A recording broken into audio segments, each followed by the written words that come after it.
Hello guys, what's up sa inyo? Isa na namang panibagong content ang gagawin natin. Dito nga guys ay nag-minotaur naman ako para maiba naman. Kasama ko pala ang mga tropa ko at may dudurugin na naman kaming mga lamok. Pwede na! Habang naglalakad ako dito ay may napansin akong tatlong lamok kaya pinaghahampas ko sila gamit ang aking mahiwagang martilyo.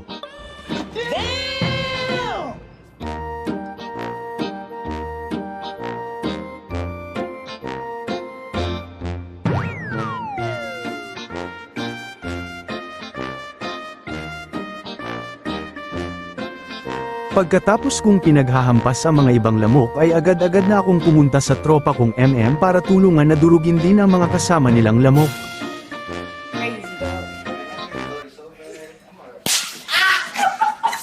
At dito nga guys ay tinalon ko na sila dahil ayaw na ayaw kong makakakita ng mga peste at nangigigil talaga ako sa tuwing may nakikita akong mga lamok na palutang-lutang kaya pinaghahampas ko sila gamit ang aking mahiwagang martilyo. Siya nga pala guys, kung bago kayo lang dito ay huwag niyong kalimutan i-share at i-like at follow para mas ganahan naman akong ipaglaban sa taong minamahal ko, tsaring lang.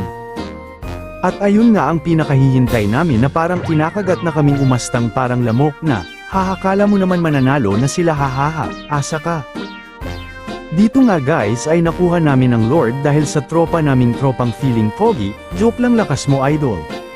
Dito nga guys ay di ko namamalayan na nandun na pala ang tropa naming MM para apush at ipanalo ang laro na ito. At akala namin ay mapapatay pa nila ang tropa namin pero ayon lang ay naipushan na at napanalo na nga. Shoutout sa iyo Angela dahil sa iyong komento ay malaki na ang naging ambag para sa iyong mga kalaban mo na manalo hahaha, asa ka.